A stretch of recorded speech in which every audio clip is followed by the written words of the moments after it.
Nancy Wake, from a life of luxury to the most wanted spy warning, high-risk target.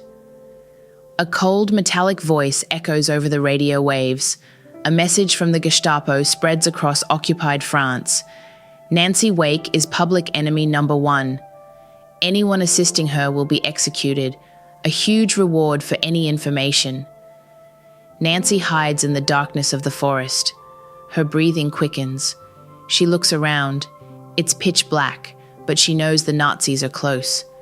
The hunting dogs bark in the distance. She can smell the cigarette smoke of a German soldier. One wrong move, one snapped twig, and everything would be lost. This is how the legend of Nancy Wake begins, the woman the Nazis could never catch. Years before the war, Nancy was living a quiet and luxurious life in France. She had married Henri Fiocca, a wealthy businessman from Marseille. She was beautiful, elegant, charming. She knew everyone in high society and had the world at her feet. But in 1940, everything changed. Nazi tanks rolled into France, and Paris fell. Nancy witnessed with her own eyes how German soldiers humiliated civilians, how Jewish families were torn from their homes. She swore then and there that she would not stand by and do nothing. She made contact with the French resistance. At first, she seemed just like a wealthy woman trying to help, but soon she proved her worth. She began hiding wounded Allied soldiers, securing them fake documents, and organizing their escape routes. She had an incredible talent for deceiving the Nazis, using her charm and intelligence to slip through checkpoints without raising suspicion. But the Gestapo started getting suspicious. Someone was helping the enemy disappear. Someone was outsmarting the Nazis right under their noses. And so, Nancy Wake became their number 1 target. In 1943, the Gestapo discovered her hideout. When their suspicions turned into certainty, agents knocked on her door in Marseille. Henri told her to run. There was no time for goodbyes.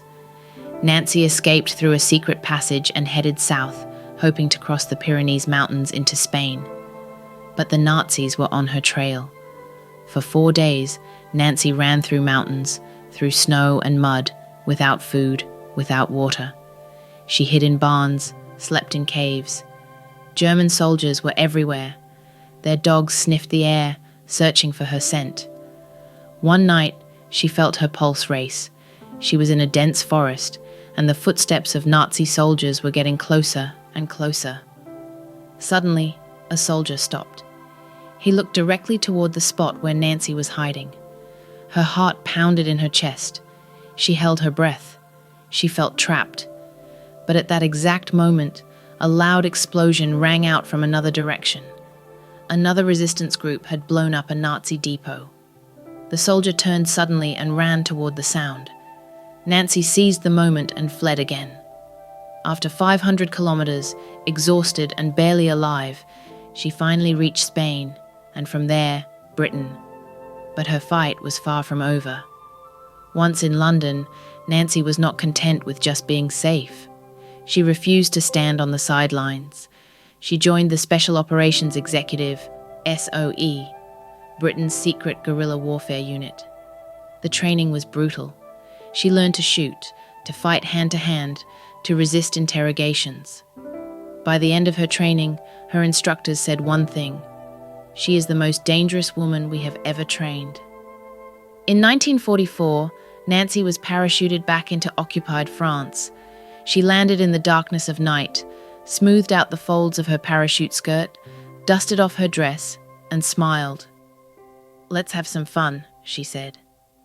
Now, Nancy was a commander in the resistance. She trained guerrilla fighters, sabotaged railway lines, and blew up Nazi convoys. One night, she received devastating news. Their communication lines to London had been cut. Without contact, they wouldn't receive supplies or air support. The only solution? Find another radio station. Nancy didn't hesitate. She set off on foot, trekking 70 kilometers through forests and villages, avoiding Nazi patrols. When she arrived, she collapsed from exhaustion, but the message was sent. A few days later, her troops ambushed a German convoy. Her machine gun fired relentlessly. Nazi soldiers fell one by one. After hours of battle, 1,400 German soldiers were eliminated. That day, Nancy Wake and the resistance won one of the most significant battles of the war in France. In 1944, France was liberated. Nancy returned to Marseille, but the news she received shattered her heart. Her husband, Henri, had been captured and tortured by the Gestapo. He never said a word. He was executed because he refused to betray her. After the war, Nancy Wake was awarded honors from France, Britain, the US, and Australia. She became one of the most decorated women in military history, but she always refused to be called a hero. When asked what she wanted most in old age, she answered simply, "A glass of champagne."